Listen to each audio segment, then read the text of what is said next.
The biting winter wind cut through Emily Carter's threadbare coat, but she barely registered the chill. As she walked past the neon-lit windows of bustling city shops, a relentless ache gnawed at her belly, a cruel reminder of her hunger and the 6-month-old child she carried within her. Shivering on the sidewalk, her gaze drifted upwards to a massive TV screen, its bright images blaring the nightly financial news.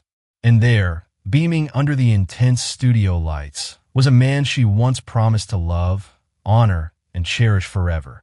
Michael Anderson, her husband, now a celebrated multimillionaire. Famous, admired, exuding success, while she trembled in the cold, her heart a knot of pain and disbelief. How had their shared world, once so full of promise, turned so cruel? She had nothing, while he, it seemed, had everything. Emily Carter had known hunger before, but never with this kind of biting intensity. On that frigid New York evening, the wind seemed to slice through the inadequate layers of her clothing, chilling her directly to the bone. She clutched the sides of her coat together in a desperate, futile attempt to conserve any warmth. Through the swirling snowflakes, she could just make out the bright, flashing monitors that illuminated Times Square. On the largest screen, a face, achingly familiar, appeared: Michael Anderson. His name scrolled beneath his image in large, confident letters: Tech Investor of the Year. The recorded clip showed him addressing a grand hall, filled to the brim with wealth, power, and the blinding flashes of cameras from CNN, CNBC, and various local networks. Applause thundered in the background. Emily couldn't tear her eyes away. That face, the strong jawline, the slight, almost imperceptible smile that once had the power to reassure her that everything would be all right. Now, he looked polished, radiating an almost unbearable confidence. She hadn't seen him in person for nearly a year. Her chest clenched with the sharp memories of the day he walked out, their love overshadowed and ultimately extinguished by endless arguments about money and his relentless ambition. She had tried to reason with him, to offer her support in ways that mattered to her. But each conversation had devolved into a new fight, culminating in his shocking, unilateral decision. He would succeed, but he would do it alone. The flickering billboard cut to a montage of images. Michael shaking hands with Mark Cuban at a high-profile tech conference. Then later, introducing a pioneering piece of software in the heart of Silicon Valley. Emily saw glimpses of glamorous parties. Michael in a perfectly tailored tuxedo, surrounded by men and women she had never met, their faces alight with admiration. The talk show host concluded the segment by proclaiming Michael Anderson, America's newest business sensation. Then, just like that, the screen blinked, transitioning to a slick car commercial. He vanished into the digital night. Emily blinked back the hot tears that threatened to spill. There was a time when Michael's arms had been her warmest refuge, his voice a promise that they would face every storm, every challenge, side by side. And now, pregnant with his child, she walked alone on icy sidewalks, desperately scrounging for a place to sleep. She was determined not to cry, but her emotions overwhelmed her as she gazed up at the ironically beautiful Christmas lights that decorated the city, their cheerful glow a stark contrast to her despair. By all appearances, the world around her was celebrating, while she was merely surviving. Barely. She pressed a hand against her abdomen, feeling the slightest, reassuring kick. "I'll take care of you," she whispered to the tiny life inside her. "I promise." It was a promise she intended to keep, though at that precise moment, staring into the unforgiving night, she wasn't entirely sure how. When she finally turned away from the screen and stumbled onward, her foot snagged on a piece of broken pavement. A stinging pain shot through her ankle, and she nearly collapsed. She bit down on a cry, her eyes scanning the indifferent crowd for any sign of help. But the passers-by, preoccupied with their own hurried errands and festive holiday shopping, scarcely gave her a second glance. That's what life had become after she left the small studio apartment she and Michael once shared. Alone, invisible. Emily's pride was bruised, her body ached, but she refused to crumble. She passed by a bakery, and through the steamed-up window, The warm, inviting smell of fresh bread made her stomach twist with a painful longing. She had to preserve her last dollar for the cheapest motel she could find, a place with peeling wallpaper and barely functioning plumbing. But at least it would be indoors. She stepped inside the bakery, bought a small, plain roll, and devoured it in 3 desperate bites. Outside again, the wind roared, intensifying the city's cacophony. Still clutching her abdomen, she made a solemn vow. Tomorrow, everything had to change. She would find a job. She'd scour the city for any available help. She would not let her child enter this world with nothing but sorrow as their inheritance. But for tonight, she needed a place to rest, a place that wasn't some abandoned, shadowy corner or a dark, unwelcoming alley. Even if it cost her last few dollars, she had to prioritize the safety of the life growing inside her. As Emily walked away from the mesmerizing, indifferent screens of Times Square, one thought pulsed relentlessly in her mind. Her husband, the man she had once loved beyond all reason, was thriving. And here she was, pregnant and utterly alone. Could the chasm between their two worlds possibly grow any wider? Long before he was the darling of business magazines and a fixture at tech summits, Michael Anderson was a daydreamer, hunched over a laptop, writing code in the quiet corner of the local university library. Emily remembered the first time she saw him. It was her sophomore year, and she was majoring in English literature at Columbia University. The library's back table had always been her favorite spot, quiet, secluded, perfect for immersing herself in the worlds of Shakespeare and Austen. She noticed him, a junior in computer science, leaning over his laptop with an exasperated scowl, his brow furrowed in concentration. Curious and inexplicably drawn by the intellectual frenzy in his eyes, she had impulsively asked, "Need any help?" Although Emily barely understood the complexities of advanced programming, the simple question sparked the first real conversation they ever had. Michael's exhausted face broke into the shyest of smiles, and she recalled thinking, he's kind of cute under all that stress. They chatted about his class project, a complex algorithm for data compression. Emily confessed, with a laugh, that she was more comfortable discussing Shakespearean sonnets than software, and he teased her gently. From that moment on, they became a constant presence in each other's lives. Their connection seemed effortless, almost preordained. He awakened her interest in technology's vast potential to shape the future. She, in turn, introduced him to literary classics, weaving in metaphors about love, ambition, and the human condition. They started dating by the Christmas break of that year. Their courtship was filled with sweet, simple moments. Late-night walks around the sprawling campus, scrounging for cheap coffee in the student lounge, trying out new, undiscovered ramen spots around Manhattan. They were two dreamers, united by their aspirations. Michael longed to found a tech startup that would revolutionize how people share data, and Emily hoped to become a novelist, to craft stories that would move and inspire. The future seemed limitless, a bright horizon stretching before them. She could still feel the comforting way he used to grasp her hand whenever she doubted herself, as if to silently say, "We'll get through anything together." Yet, as graduation approached, financial stresses began to haunt them. Michael, fiercely determined to compete in the cutthroat tech world, pitched his software ideas to small investors but faced constant, demoralizing rejection. Emily, meanwhile, struggled to get traction for her short stories or even land a decent internship. Their families offered little in the way of financial support.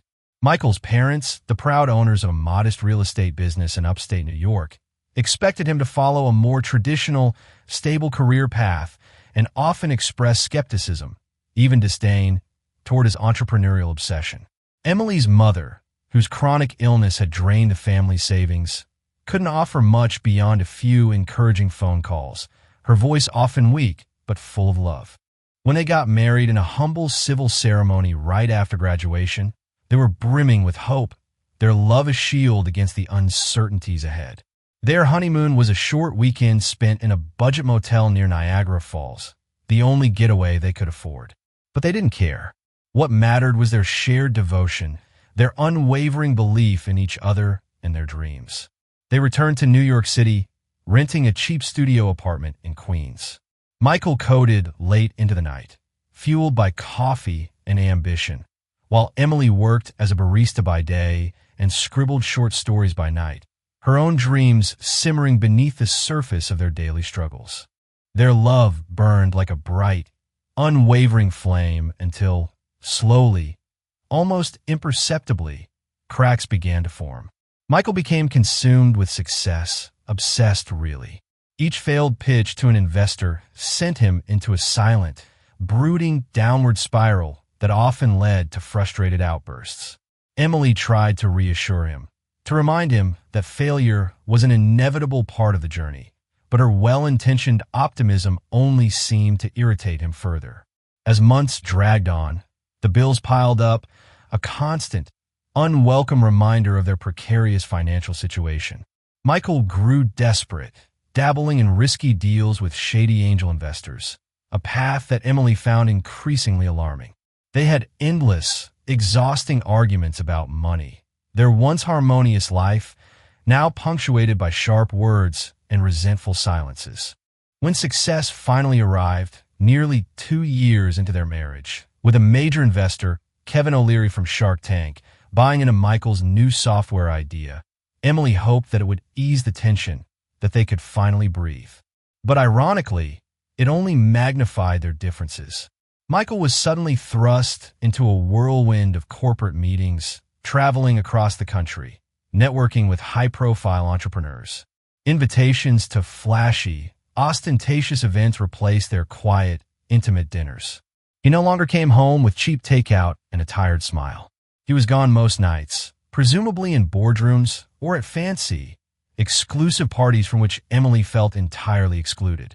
She felt him slipping away, a slow, painful erosion of the man she had married. A year passed in that dizzying swirl of success, and Emily was left behind, often alone in their now upscale condo near Central Park, a gilded cage that felt more like a prison. Michael's time was devoured by business calls and conferences on the West Coast. When he was home, he was distracted, fidgety, unwilling, or unable to share the stories of his day.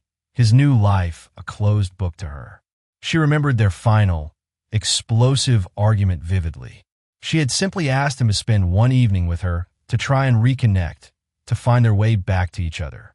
He retorted, his voice cold and sharp, that she had no clue how hard he worked to keep them afloat, how she should be more grateful for the lifestyle he provided. That night ended with Michael storming out, slamming the door so hard it rattled the windows, the sound echoing the shattering of their marriage. He never came back. Days bled into weeks. Emily's calls and texts went unanswered, her pleas lost in the void of his new, all-consuming world. Soon, official-looking bank notices arrived, coldly explaining how Michael had switched all their joint accounts to his name alone. Emily had no income, no access to the wealth he was accumulating. Worse yet, 2 months later, a time filled with a dawning, terrifying dread, she discovered she was pregnant. Fear overrode any lingering bitterness, but a profound desperation began to set in. The rent on the condo soared.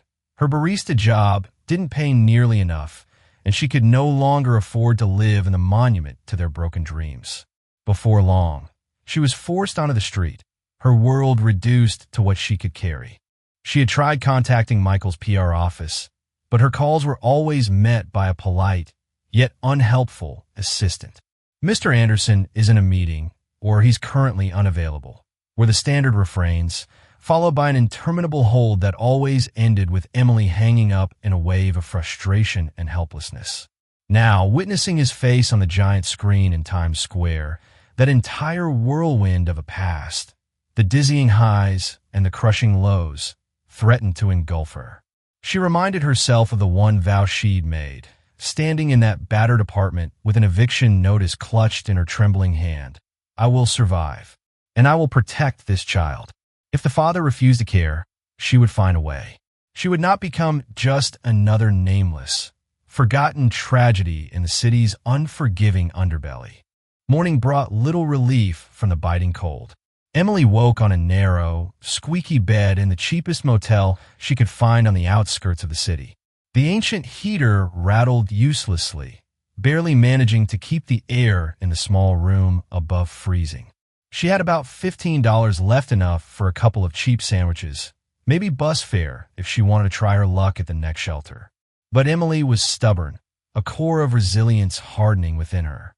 She believed there had to be something better, some way out of this desperate situation. She packed her meager belongings, a change of clothes, her worn copy of Emily Dickinson's poems A Small Comfort from a Past Life, and a phone with a cracked screen that almost never picked up a signal. Everything fit into a single, tattered bag. Every step outside felt like walking through a wind tunnel, the icy gusts relentless. She knew she had to find help, and soon. A pregnant woman living on the streets was a tragedy waiting to happen. She headed to the nearest public library, an older, imposing building with classical columns, seeking not just warmth, but also free internet access to look for job openings. Inside, near the community bulletin board, cluttered with flyers and notices, she found one advertising a free women's shelter in Brooklyn. It promised hot meals, counseling, and, most importantly, prenatal support. Hope, a fragile but persistent emotion, flickered within her. She tore off the address tab from the bottom of the flyer. This might be my best chance, she thought, her shoulders relaxing slightly for the first time in what felt like days. She hopped on a bus, pointedly ignoring the pitying looks from a couple of other passengers, their sympathy a small, sharp sting. Upon arrival, she found a shelter nestled in a quiet, residential neighborhood. The building was large, with peeling paint and sagging steps, but the warmth she felt when she walked inside was immediate and comforting, a stark contrast to the cold indifference of the city streets. A friendly volunteer named Jessica greeted her with a kind, welcoming smile. After scribbling her name on a form, Emily was shown to a cramped but clean room shared with 3 other women. Each cot had fresh blankets and a small side table. Meals are served at 7 o'clock in the morning and 6 o'clock in the evening, Jessica explained, her voice gentle. We also have prenatal checkups every Friday with a visiting nurse from Bellevue Hospital. Emily nearly cried with relief. A medical checkup was a blessing. She hadn't seen a doctor since learning of her pregnancy, the worry a constant, gnawing companion. Jessica chatted with her for a while, asking about her situation with genuine concern. Though Emily felt hesitant to reveal too much, wary of judgment, there was something about Jessica's gentle, non-judgmental nature that encouraged honesty. She admitted that her husband had left, that he was well off, and that she had nowhere else to go. Jessica listened patiently, never interrupting, then simply patted Emily's shoulder. "You'll be safe here," she said softly. "You'll get back on your feet. I'm here if you need anything."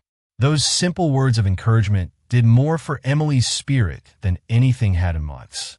That first night in the shelter, Emily lay in the dark, listening to the muffled snores of her roommates. She felt a faint flutter within her, her baby moving, a tiny, reassuring presence. "I'm not alone," she reminded herself. This life inside her, this innocent, dependent being, gave her purpose, a reason to fight. She recalled an old Emily Dickinson line she loved, something about hope being the thing with feathers that perches in the soul. That hope, however battered, had perched in her soul, refusing to abandon her even in life's darkest, most desolate corners. The next morning, she joined the breakfast queue. The food wasn't luxurious oatmeal, a banana, powdered orange juice, but it was warm and nourishing. Some of the other residents eyed her suspiciously, their faces etched with their own stories of hardship. They were all at different points in life's struggles, carrying their own burdens. Yet, in their gazes, Emily sensed a silent camaraderie, a shared understanding that had been missing from her life for so long. As she sat down to eat, Jessica joined her. "We have a job support program," Jessica said, her voice quiet but firm. "You get help writing a resume, searching for openings, maybe even some basic skills training. I know it can be tough to find something with no stable address, but we can try."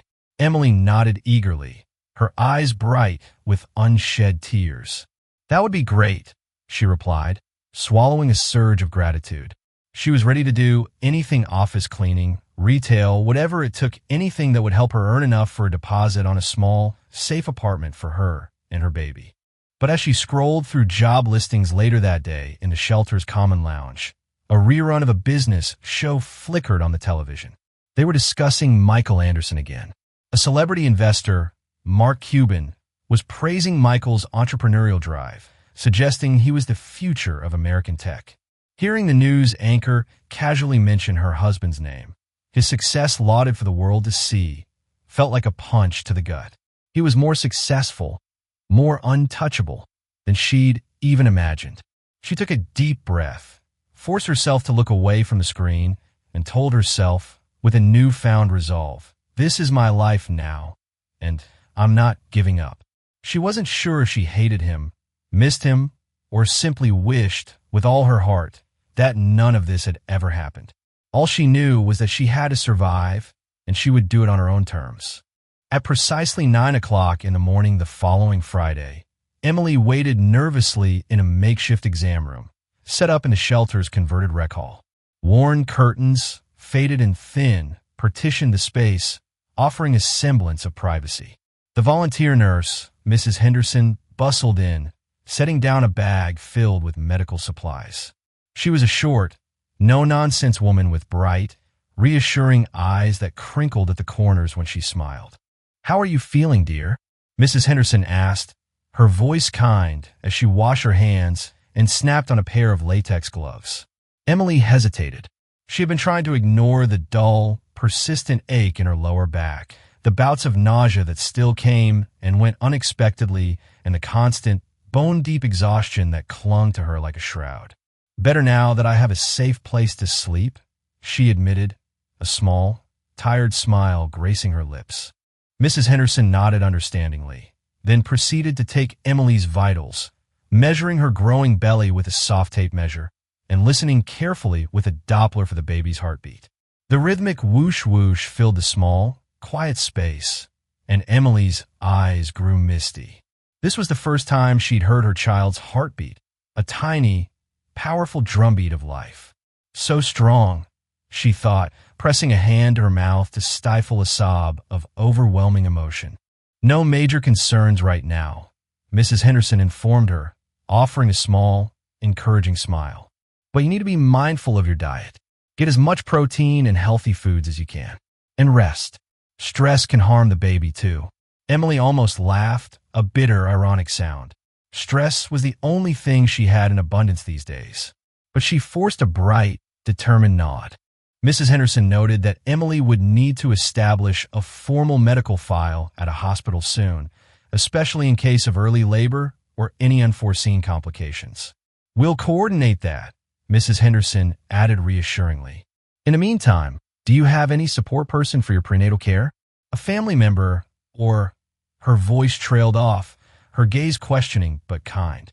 "My husband's not around," Emily said, swallowing the lump that had formed her throat. "No other family in the city." The nurse's expression softened, turning sympathetic. "Well, you're not alone here," she said gently. "We're here to help." After the checkup, Emily felt slightly more confident. The baby was healthy. That knowledge was the anchor she clung to, the one solid thing in her turbulent world.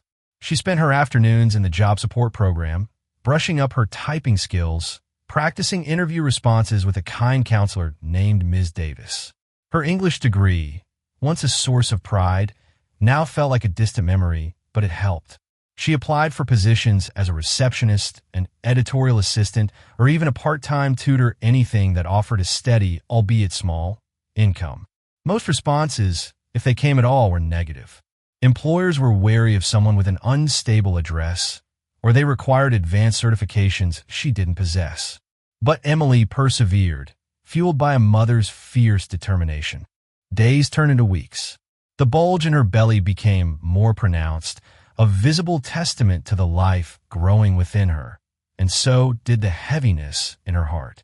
She tried to keep track of the outside world, scanning newspapers in the library for job ads, occasionally glimpsing headlines about Michael Anderson's skyrocketing success, each mention a fresh stab of pain. One day, The paper featured a photograph of him leaving a high-end restaurant, accompanied by a tall, elegant woman wearing expensive designer clothes. The photo caption labeled her as Olivia Stratton, a potential new business partner. Emily's throat tightened. She glanced at her own reflection in the library window, her rumpled coat, eyes ringed with fatigue, her hair lank and lifeless. If Michael had moved on personally, was she even a distant memory to him? That evening, her back pains grew sharper, more insistent, and she realized with a sickening dread that her pregnancy was entering a stage where she would soon need consistent, professional medical care. She couldn't keep skipping checkups or rely solely on a shelter nurse, however kind and competent. She also worried constantly about finances, diapers, baby clothes, a crib. Where would she get them? She joined a waiting list for government assistance, but bureaucracy moved at a snail's pace, indifferent to her growing urgency. Emily found herself weeping some nights, the future an ominous, looming shadow. Yet each morning, she recalled the sound of her baby's heartbeat, that strong, steady rhythm, reminding herself that there was no choice but to move forward. One particularly cold, miserable day, she forced herself to walk 3 miles through the slushy, unforgiving streets to follow up on a potential receptionist position she'd seen advertised. She arrived soaked, shivering, and on the verge of despair. Her hopes, however, rose tentatively when a manager, a kindly older woman with a warm smile, offered her a temporary role answering phones at a small, independent publishing company. The pay was minimal, barely above minimum wage, but it was something, a lifeline. She'd start Monday. Emily left the office hugging a folder of paperwork, a glimmer of pride, small but significant, warming her from the inside. "I'm making progress," she whispered to herself, a silent affirmation.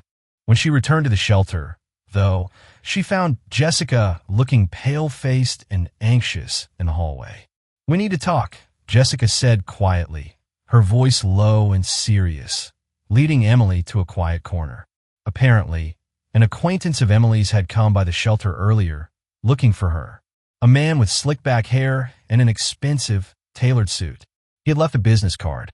It read, "Donovan Enterprises." Emily's heart hammered against her ribs.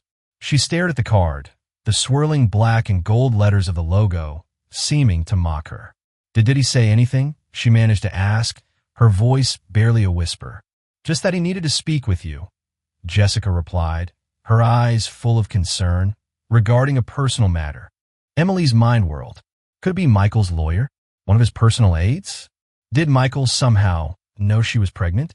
She had never imagined he would actually search for her, not after his complete and utter silence. A confusing swirl of anger, fear, and a strange, residual hope filled her. She resolved to call the number on the card. Maybe it was finally time for a confrontation, a reckoning. She just didn't know what to expect, or if she was strong enough to face it. Emily picked up a battered pay-as-you-go phone, a small victory from the shelter's resource program, and stared at the crisp, expensive business card. It bore a name, David Miller, legal counsel. She dialed with trembling fingers, listening to the ring on the other end, each pulse echoing the anxious thudding of her own heart. Anxiety swelled within her, a suffocating wave. Finally, a crisp, professional male voice answered. David Miller speaking. "This is Emily Carter," she said, her voice sounding small and distant even to her own ears. "You left your card at the shelter." He cleared his throat. "Ah, Mrs. Carter, I'm glad you reached out. Mr. Anderson, your husband, would like to set up a meeting. It's in regard to finances and certain changes to his estate." A chill ran down her spine. Was this about a divorce? The thought, though not unexpected, still sent a jolt of panic through her. But she maintained her composure, her voice carefully neutral. "Why now?" she asked, the question laced with an undeniable bitterness she couldn't quite conceal. "Ma'am, I only have instructions to coordinate your meeting," Miller replied smoothly. "Could you come by the Anderson Enterprises office downtown on 5th Avenue? Emily hesitated. "I can't. Not immediately." She had a job orientation, her first real step towards independence. And besides, she had no decent clothes, no money for a taxi to such an imposing address. "Shall we say next Tuesday at noon?" he pressed, his tone polite but firm. "We'd be happy to reimburse your transportation." Mr. Anderson understands how difficult the city can be. He specifically requested you meet in a neutral setting.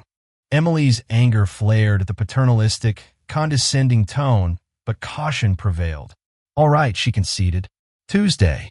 She hung up, her heart thudding a wild rhythm against her ribs.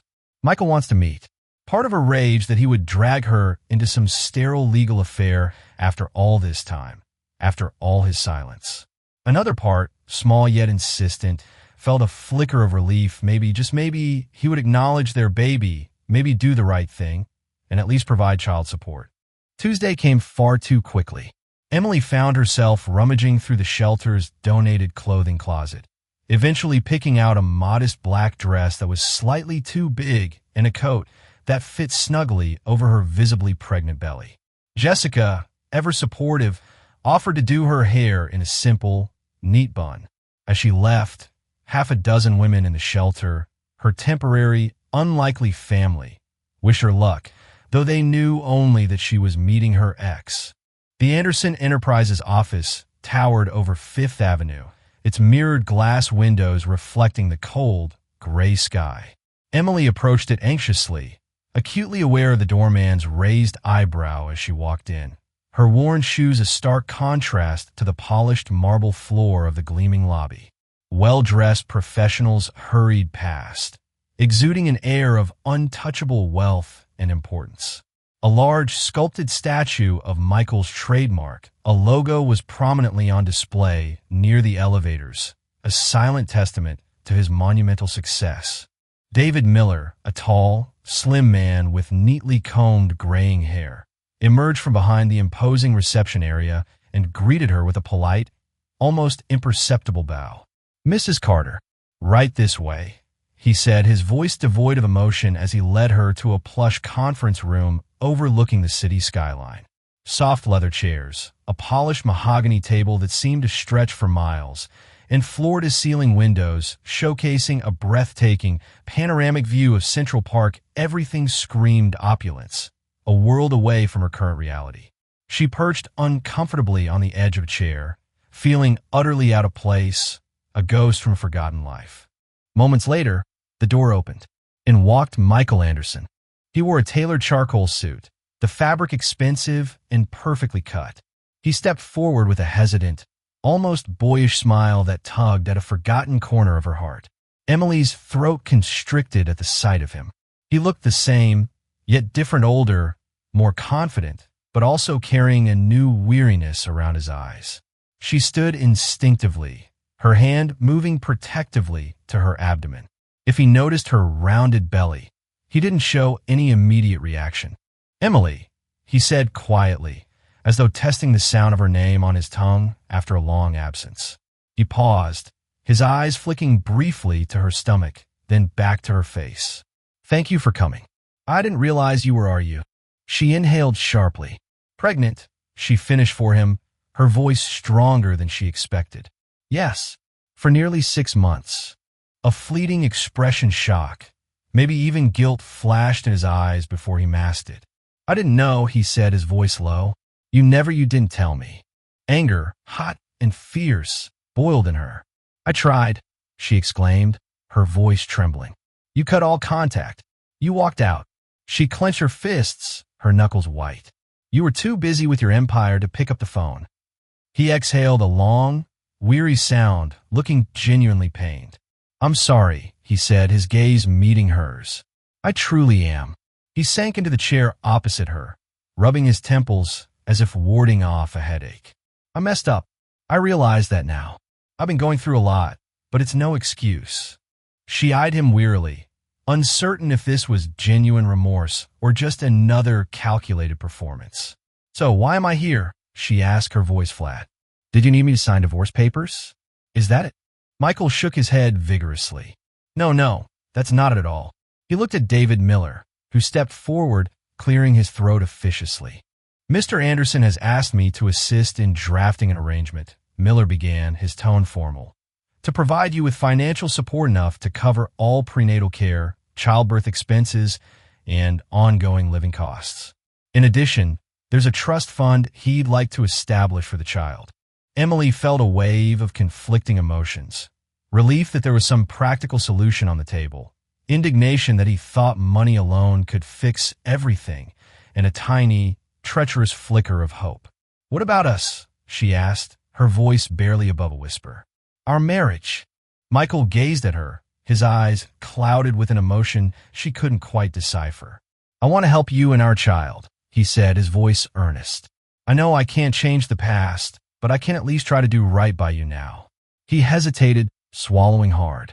"As for us, Emily, I can't pretend I haven't caused terrible damage. I don't expect you to forgive me instantly, but maybe with time." She wasn't sure how to respond.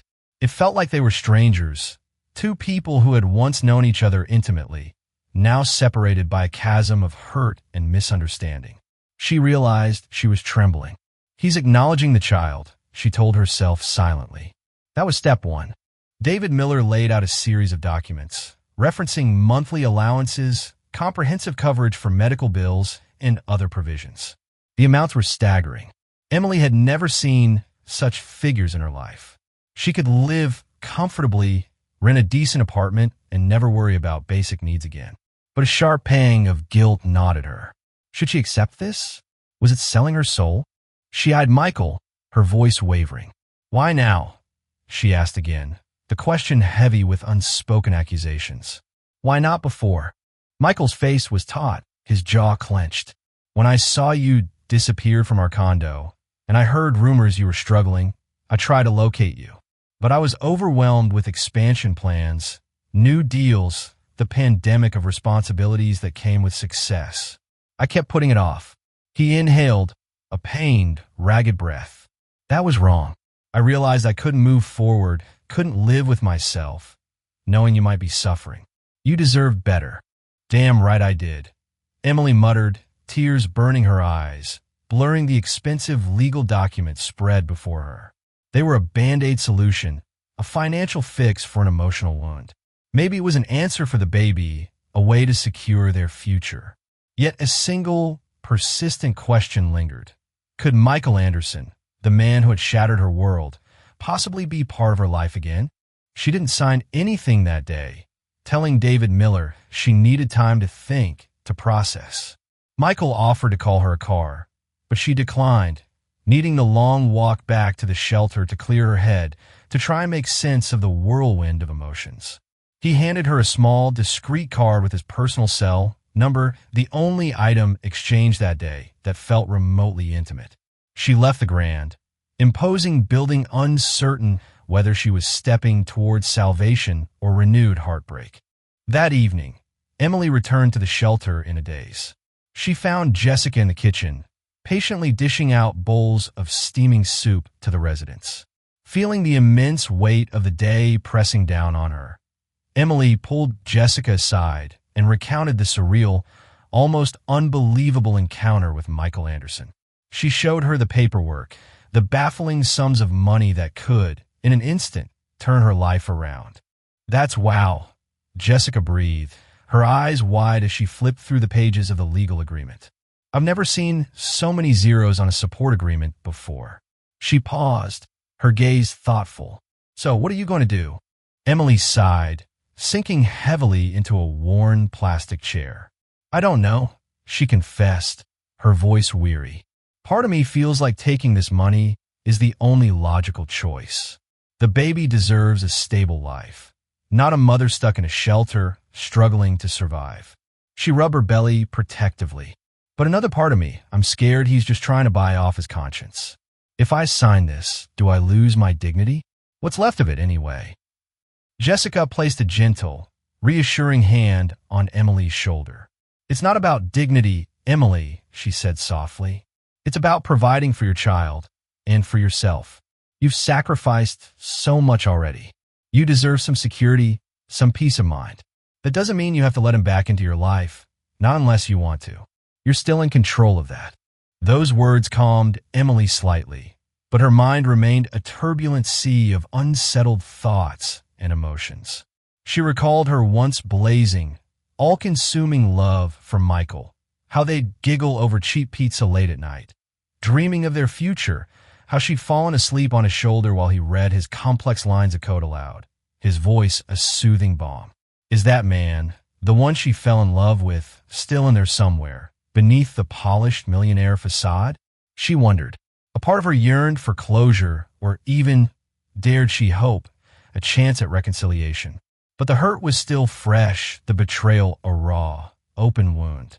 The baby's well-being, however, was paramount. That, at least, was clear.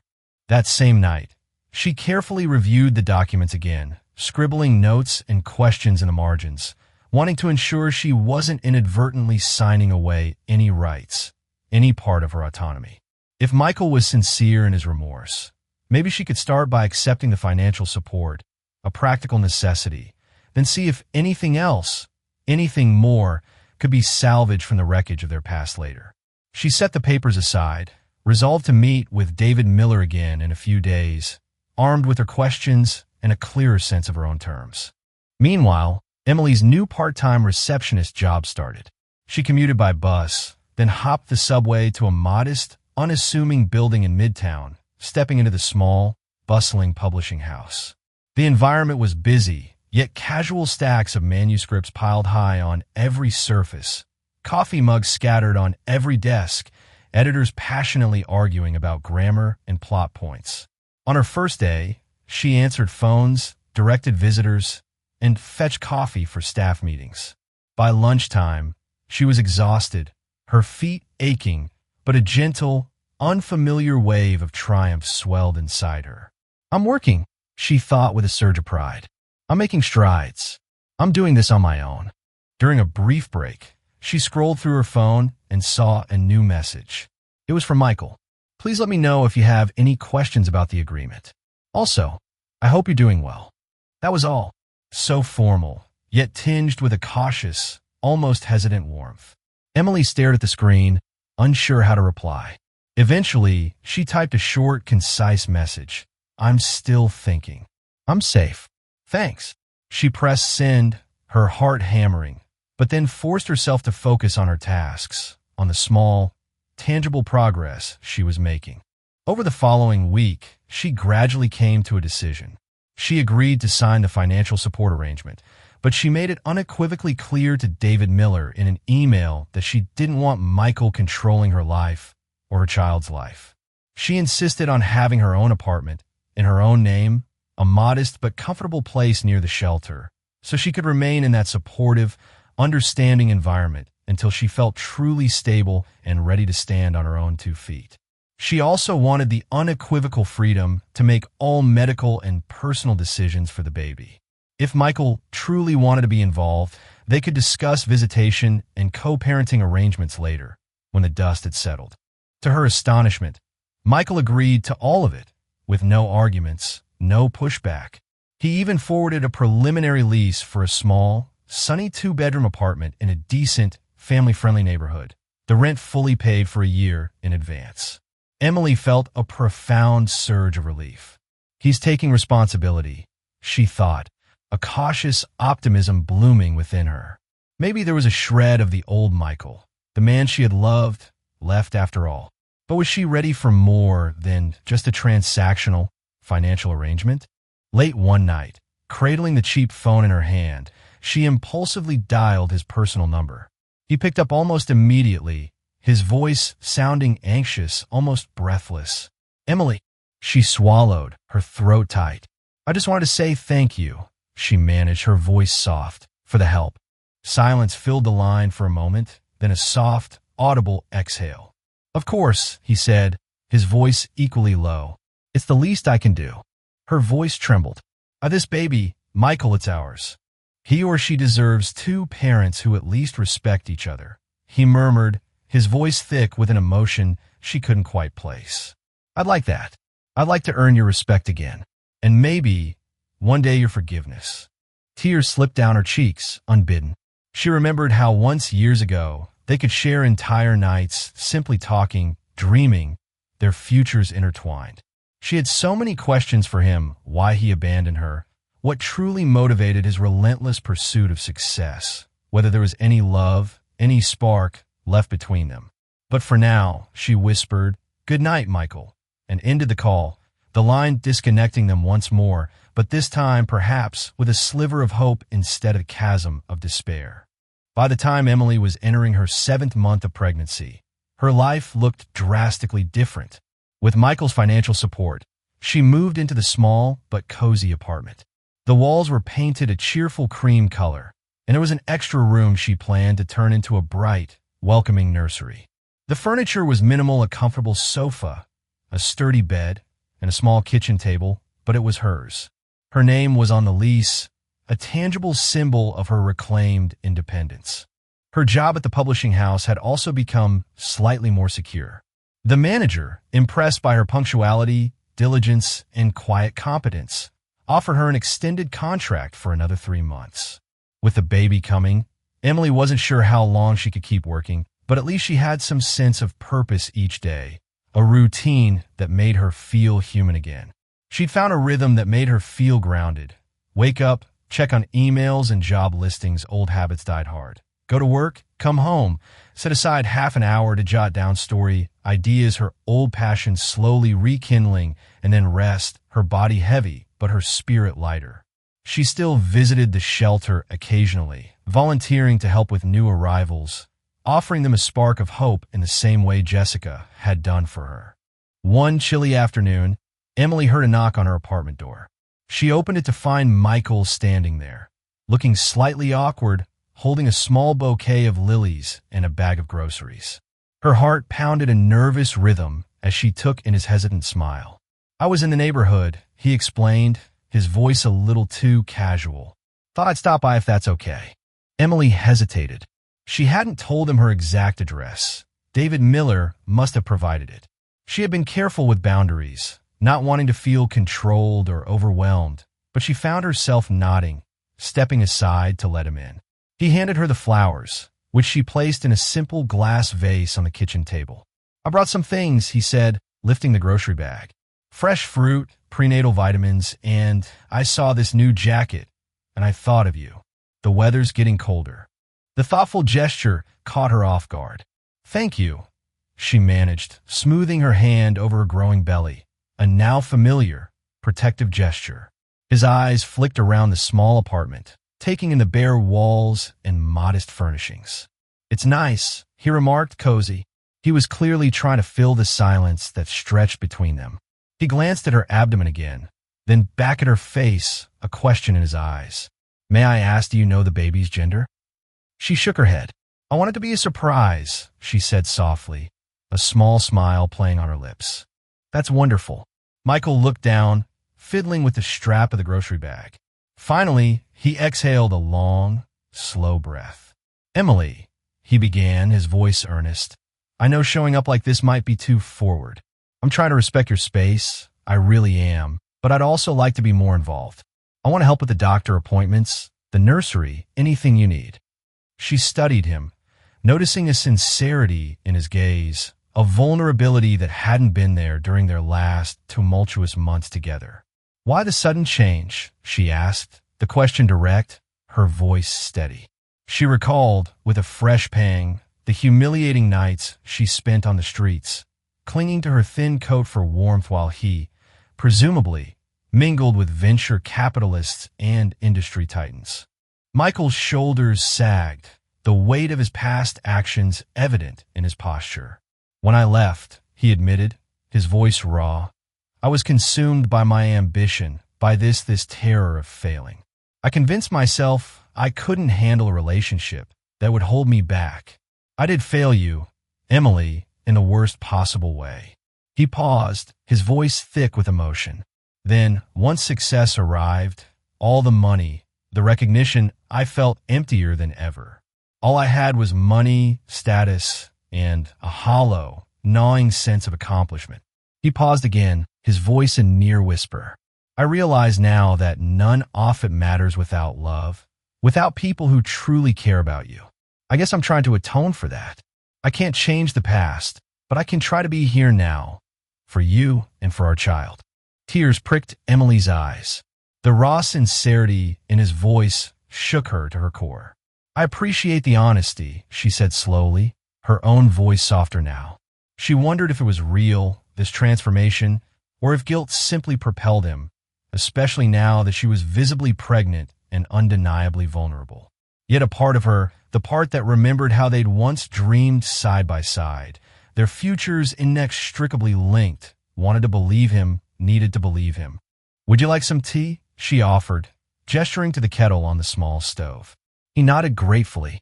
The two of them settled at the tiny kitchen table, sipping tea amidst a comfortable, if slightly awkward, silence. The distant hum of city traffic drifted in through the window. Neither knew how to pick up the pieces of a shattered marriage in one afternoon, but at least they were there, in the same room, trying. After a while, Michael cleared his throat. "I'd like to take you to your next prenatal appointment," he said, his gaze steady. "If you'll let me.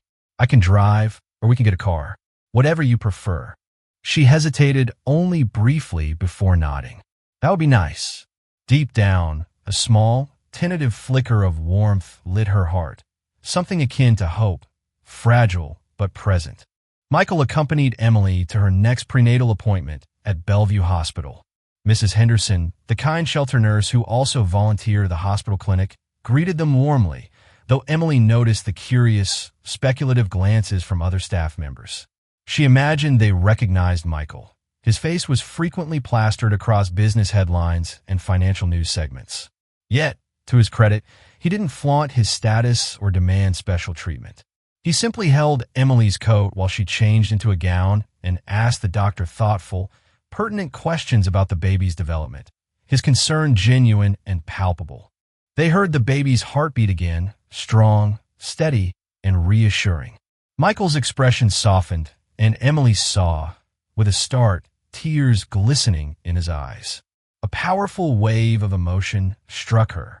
It was the first tangible, undeniable moment she realized he truly cared about their child, that this wasn't just an act or a way to assuage his guilt. On their way out, as they navigated the bustling hospital hallway, he placed a gentle, supportive hand on her back. She allowed the small, almost unconscious gesture, a part of her longing for that forgotten closeness, yet another part of her still keeping her guard firmly up. In the hospital lobby, their quiet moment was shattered. They unexpectedly bumped into a familiar, unwelcome face. Eleanor Anderson, Michael's mother. Her short, silver hair was styled elegantly, and she wore an expensive designer coat that screamed wealth and disdain. She froze upon spotting her son with Emily. "Michael!" she exclaimed, her voice sharp. Then her gaze flicked to Emily's round belly, and her eyes narrowed, her lips thinning into a disapproving line. "I heard rumors," she said, her tone icy, "but I thought you two were done." Emily instinctively braced herself. She vividly recalled the constant, subtle tension with her mother-in-law, who had never quite warmed to her, never truly accepted her. Eleanor had always found subtle, and sometimes not so subtle, ways to criticize Emily's family background, her modest means, and her artistic aspirations, which she deemed frivolous. She had also, Emily suspected, blamed her for distracting Michael from his more important ambitions. Michael squared his shoulders, his arm protectively around Emily. "Mother, this is Emily, my wife. She's pregnant with our child." Eleanor's lips pressed into an even thinner line.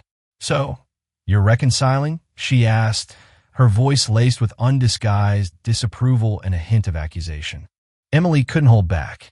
"I wouldn't call it that," she said quietly, her voice firm despite the tremor in her hands. "We're trying to figure things out, at least for the baby's sake." Eleanor sniffed disdainfully, a sound Emily remembered all too well. "Michael, you have far too many important responsibilities to let old mistakes drag you down."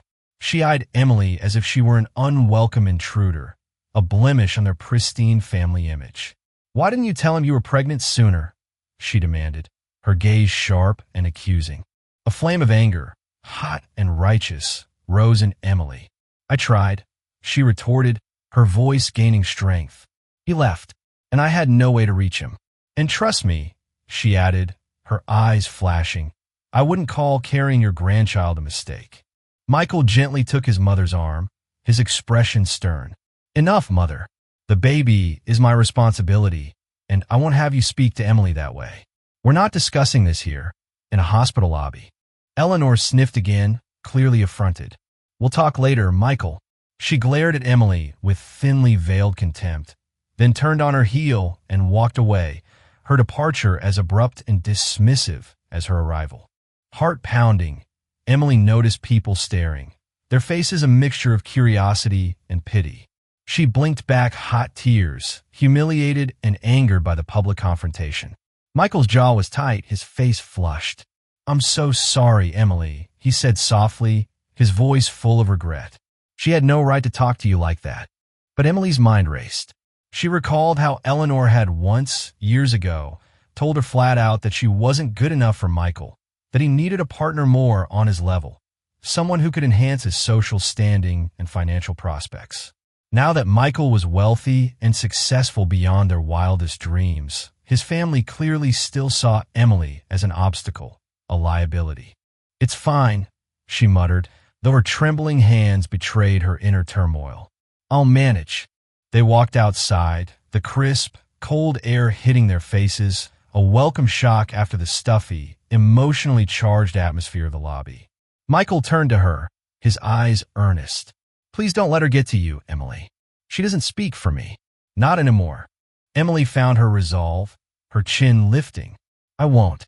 But if we're going to co-parent, if we're going to make this work, I need to know that you'll stand by me, that you won't be swayed by your mother's opinions or her disapproval. He nodded, his eyes sincere. I promise, he said, and for the first time his promise felt genuine, solid. Yet, Emily couldn't entirely ignore the chill left by the confrontation. She remembered the countless small slights, the nights when Michael's mother had belittled her for dreaming of being a writer, for lacking financial security, for not being ambitious enough. Would that negativity, that constant judgment, poison their child's life too? Or had Michael truly grown enough, changed enough to shield his new, fragile family from it? Only time would tell. On the drive back to Emily's apartment, the tension was palpable. Michael tried to make small talk about the baby's due date, about nursery decor, about anything but his mother, but Emily was lost in her thoughts, replaying the unpleasant scene in her mind. In a rare moment of uncharacteristic vulnerability, he admitted quietly, my mother, she was always controlling. Part of why I left, why I became so obsessed with work, was because I felt suffocated by her expectations, by the relentless pressure to succeed. I let that, and my own fears, overshadow you and me. I'm so sorry, Emily. Emily clutched her seatbelt, her knuckles white. What's done is done, she said, her voice steady, though her heart ached. Let's just focus on the future, on doing right by this baby. That's all that matters now. Inside, though, her emotions churned. Could they really have a future together, a real partnership? She wondered. Or was this just going to be a carefully managed co-parenting arrangement with a man she once loved, a man who is now, in many ways, a stranger? At her apartment, he walked her to the door. Call me if you need anything, he said softly, his eyes searching hers. She nodded, uncertain if she'd ever be truly ready to let him fully back into her life, into her heart. The final weeks of Emily's pregnancy arrived with a dizzying swirl of conflicting emotions. Her belly felt enormous, every movement an effort, every breath a little shallower. Sleep eluded her, replaced by a restless blend of excitement and a profound, underlying anxiety about the impending birth and the uncertainties that lay beyond. Michael visited regularly, a constant, reassuring presence. He brought supplies, comfortable maternity clothes, organic food he insisted she eat, and an array of carefully chosen baby items. They spoke mostly about practicalities, pediatricians, childcare options, possible names for the baby, a topic that always brought a hesitant smile to both their faces. Yet, the larger question of their relationship, of what they were to each other now, remained unspoken, unresolved, hanging in the air between them. At times, they fell into an unexpected, easy closeness. They might share a laugh at a tiny, ridiculously frilly onesie Michael had picked out, or find themselves reminiscing about their college days, a shared history that, despite everything, still bound them. In those fleeting moments, Emily glimpsed the man she had fallen in love with, his eyes warm and tender, his laughter genuine. But the shadow of his abandonment, the memory of her despair, always lurked in the background.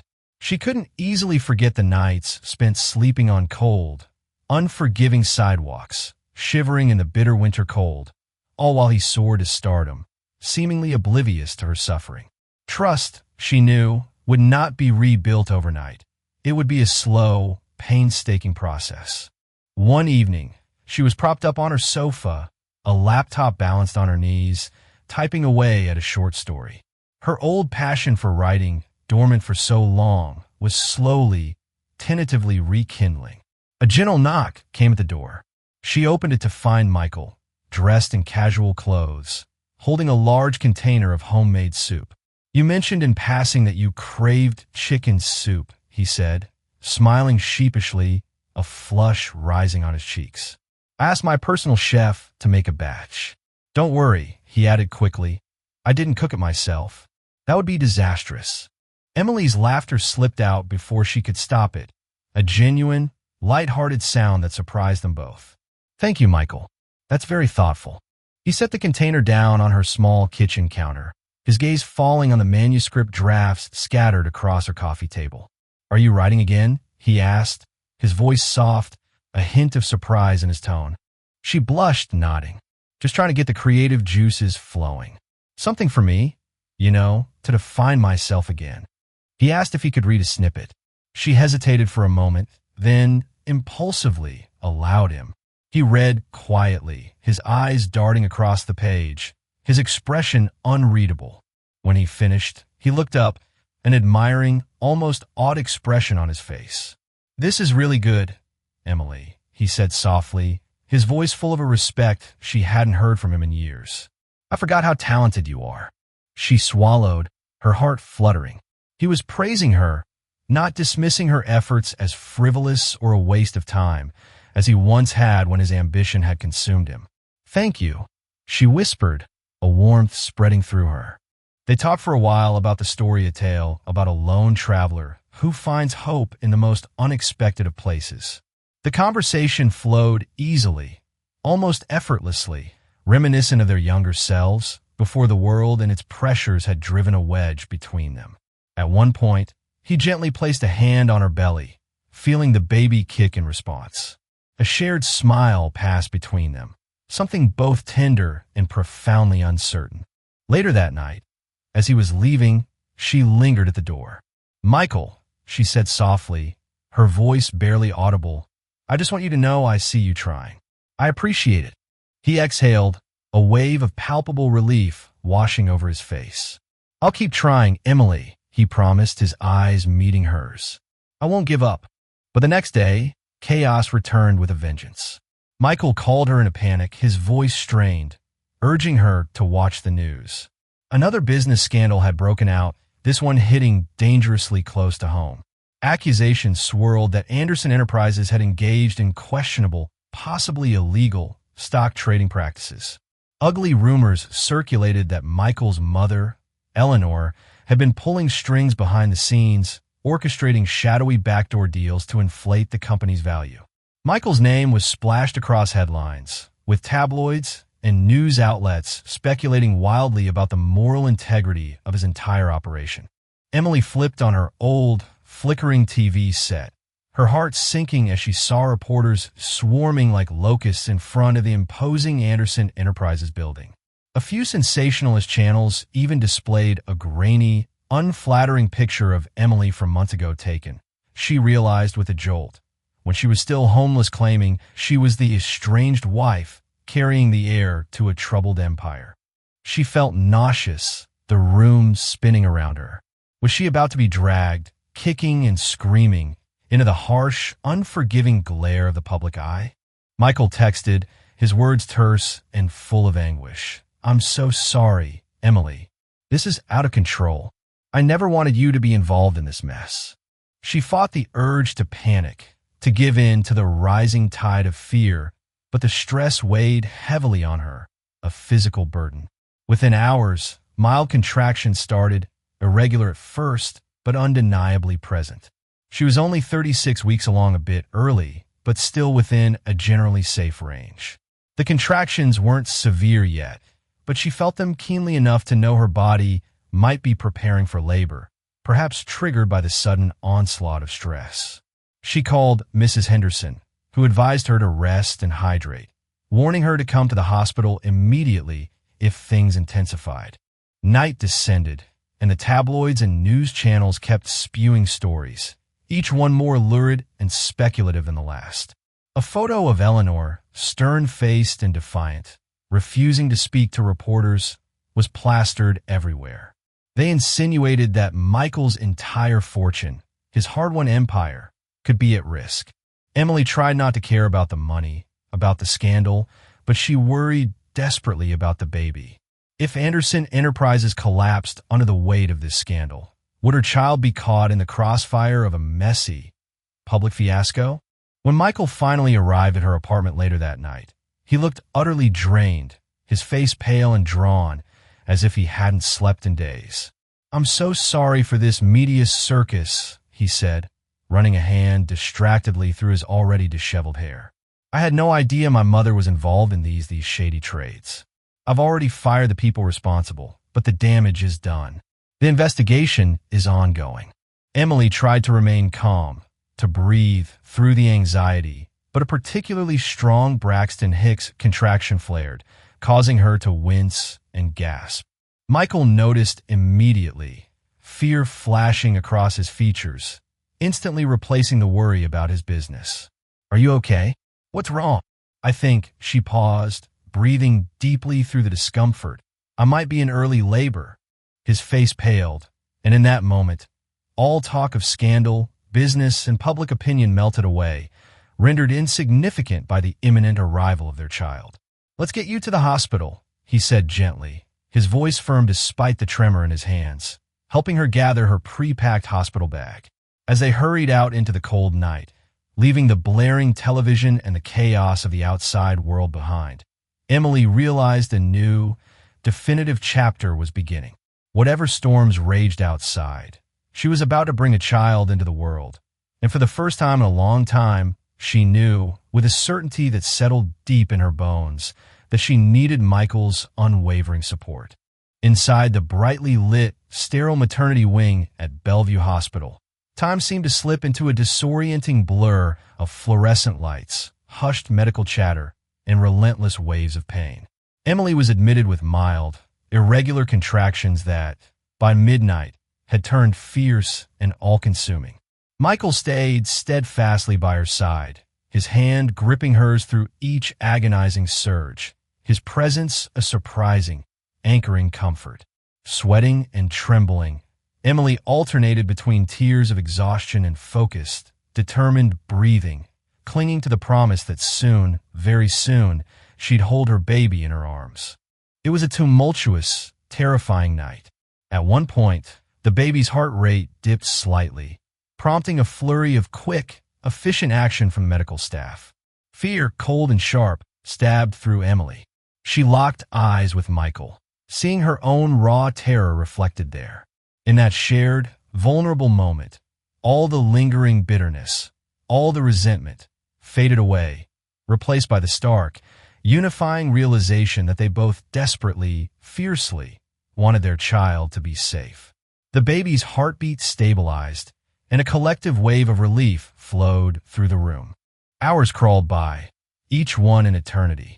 Finally, near dawn, as the first pale light of morning began to filter through the hospital window, Emily felt the overwhelming, undeniable urge to push. Nurses coached her, their voices calm and encouraging, urging her to bear down, to work with her body. She felt like every muscle in her body was on fire, stretched to its absolute limit. Michael murmured supportive words, his voice a soothing balm in the storm of pain, wiping her forehead with a cool, damp cloth. With a final, guttural cry, a sound of pure, primal effort, she felt the sudden, miraculous release of pain, and then the sudden, miraculous wail of new life. "It's a girl," the doctor announced, her voice warm as she held up a tiny, squirming newborn, her skin still slick and new. A rush of overwhelming emotions, love, relief, awe, disbelief seized Emily. She reached out with trembling arms as they gently placed the baby on her chest. Shocked by the incredible warmth and weight of that tiny body against hers, tears streamed down Emily's face, tears of joy, of exhaustion, of profound, immeasurable love. Michael's eyes glistened too, a rare, unguarded vulnerability she'd never seen in him before, not even in their earliest, most intimate days. "Welcome to the world, little one," Emily whispered, her voice choked with emotion, pressing a kiss to the baby's wet, downy forehead. The little girl quieted, her tiny cries subsiding, opening her eyes for a brief, unfocused second, as if trying to take in her mother's face. Later, they moved Emily to a quiet recovery room. Michael remained close, pacing the hallway at times, his phone pressed to his ear as he dealt with his legal team and the fallout from the scandal. But he always returned, drawn back to check on Emily and their new daughter.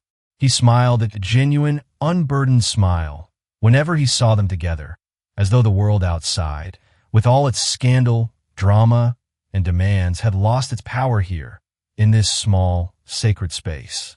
Eleanor, Michael's mother, tried to visit, but Emily, feeling a surge of protective strength, requested that only Michael and the medical staff be allowed in. She wasn't ready to confront her mother-in-law. Not yet. She needed this time, this peace.